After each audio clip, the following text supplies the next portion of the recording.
whether you want to hear this or not, we have two Democrats running for office. We have a radical leftist Marxist running for office, or we have like old school Democrat. That really is what we have. They're going to move fast on the border.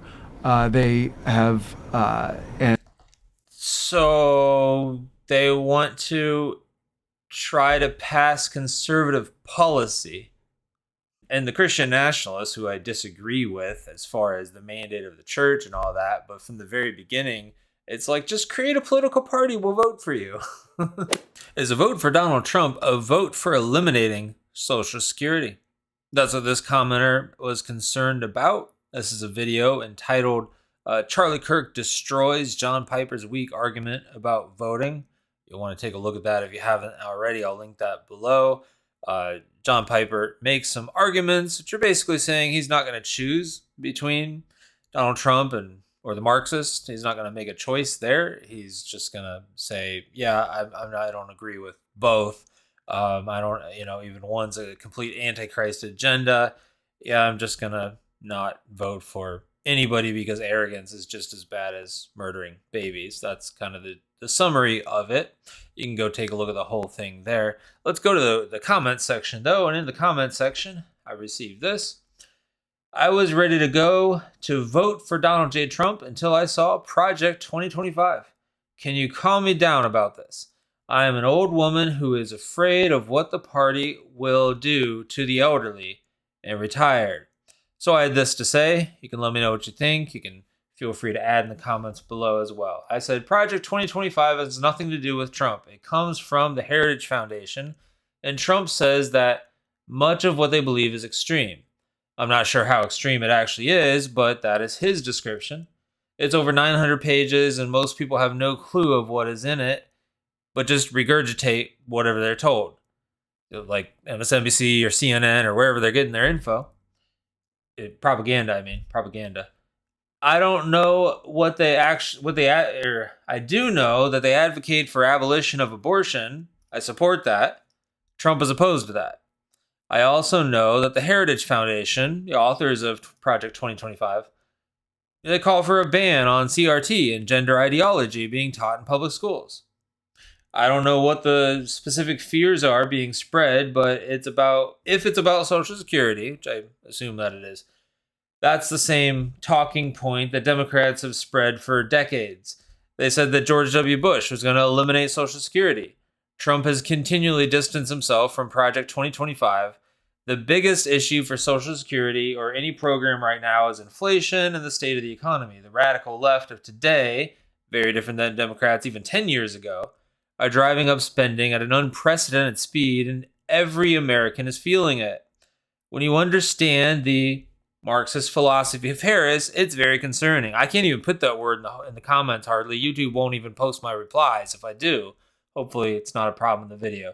But yeah, when you actually understand that philosophy, it is very, very concerning.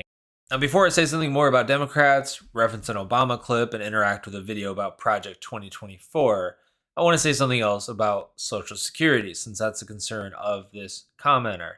And Newsweek put out an article. They had this to say about Project 2025 and Social Security, and this is what they had to say. They quote from Project 2025 via a post on X, mandate for leadership does not advocate cutting Social Security. Project 2025, also known as Mandate for Leadership. Here's their post saying, yes, that is a myth that they will be cutting Social Security. Let's just talk about that here just for a moment. Social Security, anything that would be cut, changed in that program, if needed to be done, would not be affecting someone, certainly not over 60, certainly not over 50. It'd be my generation. We never expect to see it. We will never see Social Security. We know that. That's just kind of an accepted fact. That's been an accepted fact my entire working life, that I never, ever intend to see Social Security. So that's on us. You guys don't have to worry about it. Have your Social Security benefits and enjoy them. There you go. So it just something else, kind of a logical point to think about it, and generally how programs are changed. I don't see that being an issue. Yes, the country's in a very dire state, so kind of anything could happen in that sense. But generally, I don't see that would be affecting anyone over the age of 60. It just doesn't seem reasonable whatsoever for any kind of change affecting someone of that age or older. All right, now I want to show you one other thing, but first, quick correction. I don't know that Democrats are really that different than 10 years ago, but I mean, no doubt Harris and Waltz together are like the most liberal of all radical left. But I mean, 10 years ago it was Obama. I just think it's much more visible now. I think that philosophy has always been there. And there's something, you've got to see a clip of Obama. If you have not seen this clip, I can't play it on this channel or in this video. I got a copyright claim when I did play it, but you should head over here. There's a video here under a second channel, more than a second channel, that I was working on, P4GG News. Not sure if I'm going to do anything to it. I don't have time to devote to it, but I was trying to keep some news stuff kind of separate, and a lot of news related topics I'm interacting with from a biblical worldview regardless. So I'm just putting it on this main channel, but I do have that channel over there. I guess you can subscribe if I ever do anything with it anymore. But I created a video here, and it's in this video. I can link this video. It's right at the beginning of this video. There's a clip of Obama. Can't play it on this channel. Got a copyright claim for it. But there's a clip of Obama and something that he said, and you've got to see that. It's quite fascinating, and I think just demonstrates just how big a deal he is and continues to be among Democrats. He's a major figure. Okay, well, let's go to this Project 2025 video that I wanted to watch. Sometimes you can learn the most about something by what the critics don't like about it. And I came across this less than 5-minute video of Katie Couric of NBC saying something about Project 2025. Have not seen it yet, so let's watch it together. This will be interesting. So what is Project 2025? So, scary. Let's see what this is. Let's see what this stuff is. Some dangerous stuff. Are you appreciating the truth that's being declared in this episode? Would you like to be reminded of the importance of God's truth each and every day? You might want to go pick up the Truth Transforms coffee mug. That's available in the merchandise shop. You can also get a t-shirt, a hoodie, or even a hat. It is something that certainly I think you'll find to be a blessing, and it is a great way to support the ministry as well. Now, back to the show. This Project 2025. Will you explain to the people listening what that is? This is the most advanced effort to prepare for an administration that there's been in history. And it started even before Trump had clinched the Republican nomination. Yeah, he's right about that. It did start before Trump clinched the nomination. It started in the 80s, maybe in the 70s, definitely in the 80s. And Reagan used some of the initiatives that they put forth. It's like a policy. It's like a menu of policies for people to choose from. So he's absolutely right that it did start before Trump clinched the nomination. They want to tie the whole thing to Trump, and it is hilarious that they're going to ignore the history of it. For years now, this project's been underway. So the project you mentioned, Project 2025, part of the Heritage Foundation. It was called Mandate for Leadership before that. Mandate for Leadership. It's been around since the 80s, as I say. A very well-funded project, and they are pre-vetting thousands of people that could come in to a Trump administration, who could go in as top appointees, top nominees. And so they're like actually organizing things like Democrats do, and that's a scary stuff. This is really scary stuff. Like the conservatives would actually have a pool of people to pull from, to have potential appointees in the administration. Wow. I mean, it's conservatives can't have that. Can't have that. So they're building this massive resume database on this side, and then on the other side, they and others are developing extremely detailed policy for what he did, because this is what Jim said. The chaos of last time, they recognize that last time They need more discipline. right, and they knew that. Yeah, they recognize that conservatives have basically never had things as organized as liberals. And liberals control the White House, liberals control the media, liberals control all of that. And so, yeah, they're on to something. Like they couldn't get Republicans to agree, they couldn't get the administration to agree. This time it's going to be much more organized, and it's going to be move fast. They recognize how fast they're going to have to move. And one of the biggest things that they've said, and Axios has led on this, and the New York Times has done great reporting on this, is the effort to turn over the bureaucracy, to push out so many people who in the past administrations have just accepted that's what's going to be there. They're going to turn that over. They're going to move fast on the border.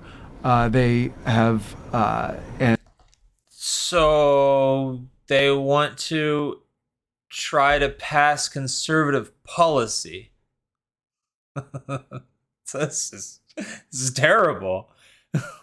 A conservative think tank is pushing conservative policy. Whew. And they hope that the president would look at that conservative policy, and that those in the cabinet would look at the conservative policy and try to push that conservative policy. Ooh, yeah. Well, you better pay attention to this. and at the Justice Department, the way it's been said to me is, whatever you think is the most aggressive possible approach you can take on immigration, his appointee is going to be even more aggressive and purposeful. But is there cause for concern with this whole plan? I mean, it's not just an ideology, isn't it? Sort of fealty at all costs. And how are they looking for people who will fill these important roles? It's total fealty. It's all. I mean, they're very clear. It's a loyalty test. Like it is about what do you think about Donald Trump?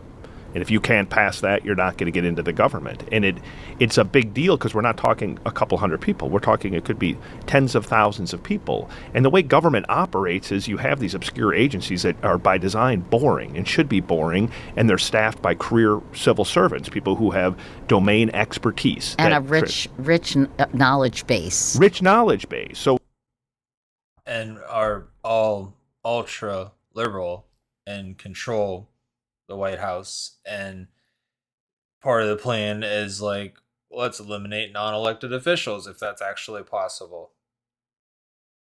So anyway, if you replace that with people who are just purely ideological, then you could start to stretch the boundaries of what can you do through administrative action, which doesn't require Congress.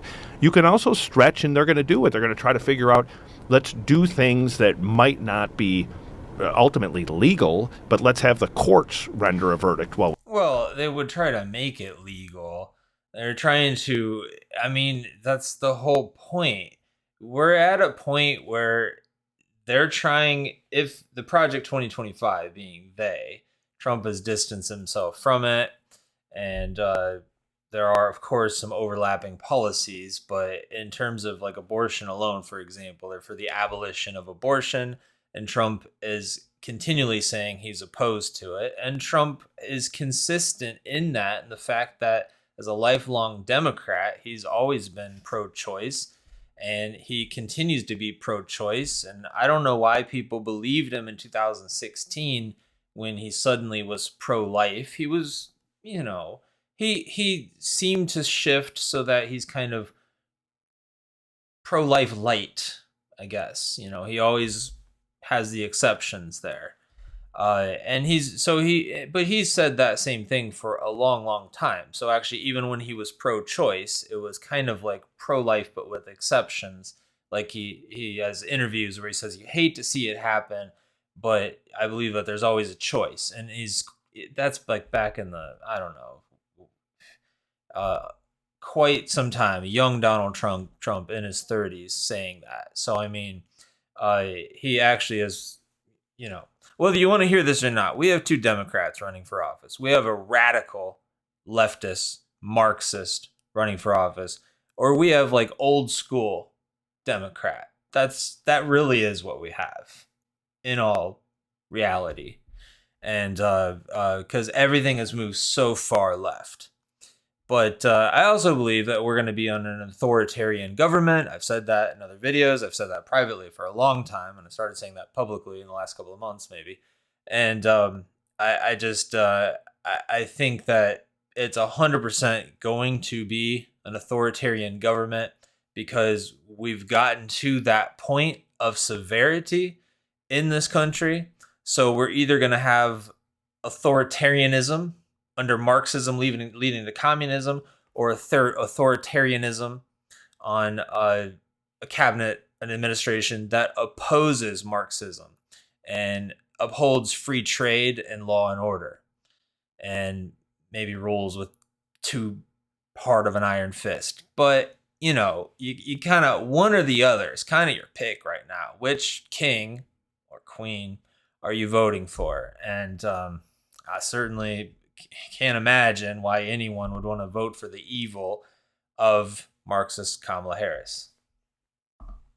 We do it. So even the firing of 40,000 people to like, there's a real legal case, like, can it be done, can it not be done? They'll do it, and then they'll just go to the courts and hope that they win it. And what it'll do is it'll just step way back. The thing that I worry most about the country is we basically are now on this 20-year path where we've basically lost faith in every institution: media, government, church, Boy Scouts, politicians, you name it.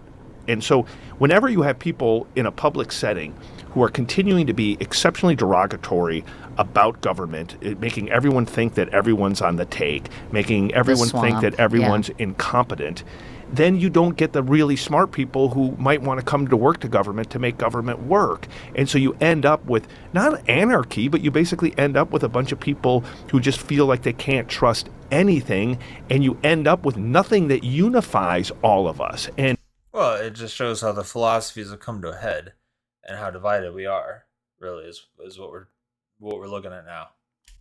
We've gone through periods like this in history, but they're dangerous periods because at the end of the day, there are things where we have to be united to be able to do it, and where you do need a functioning government. With AI, man, it's going to be a big deal. I wish I had smart people in government who are working on that and thinking about that and making sure that we win this AI war and China doesn't, and that we do it responsibly and it doesn't lead to mass unemployment for a big sector of people who just finally are rebounding from the manufacturing crisis that really hit them hardest. Right.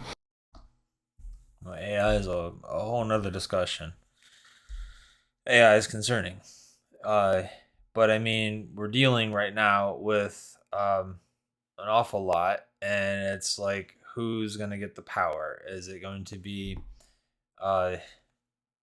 those who want to completely destroy Christians and outlaw Christianity and would certainly use AI in a heartbeat to rewrite the Bible and all of those things? Or is it going to be the side that's going to uphold the law, Romans 13, be against much of Romans 1 sins, and is going to allow Christians to freely worship and practice their faith? At least, that's kind of what it seems like for now. We'll see how long that lasts.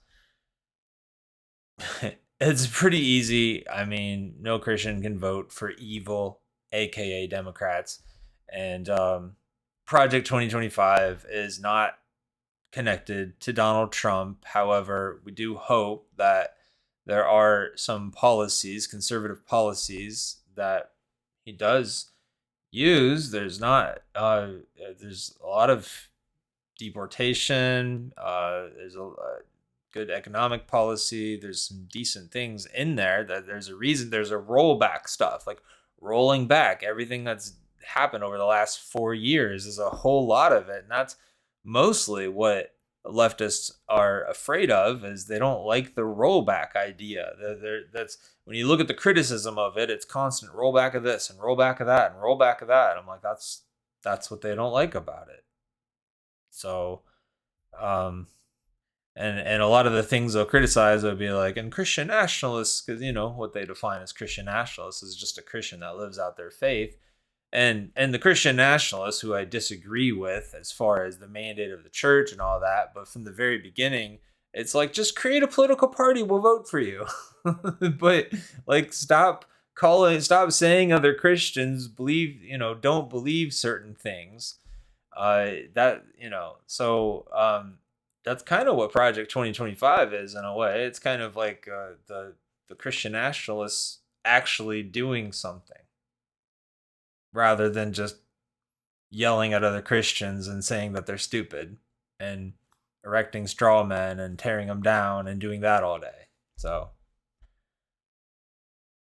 that's Project 2025. Let me know what you think of it. Let me know what you think about the whole thing. This will be quite the interesting comment section. All right, God bless. Well, I hope you enjoyed today's episode. I want to let you know real quick, if you ever feel led to support, these are some ways that can be done. You can, of course, do that by providing a one-time love offering. There's a link below that shows you how you can do that.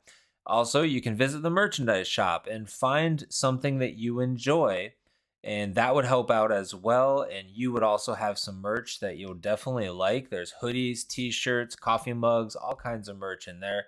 And you can take a look at the devotional Bible study guide. There's a link to a video. You can find out more about that.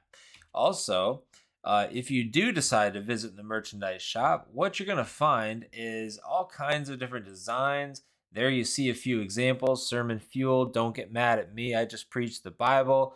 My dad's my favorite pastor. My husband's my favorite preacher. And I'm going to tell you, by far the most popular is my husband is my favorite preacher. And Don't Get Mad at Me, I Just Preach the Bible. This Preach the Word's pretty popular as well. Then here's again, my husband's my favorite preacher in pink. And you can take a look at the designs. There's a lot more to look at. So be sure to visit the store and check out those other links below. God bless you, and thanks for watching.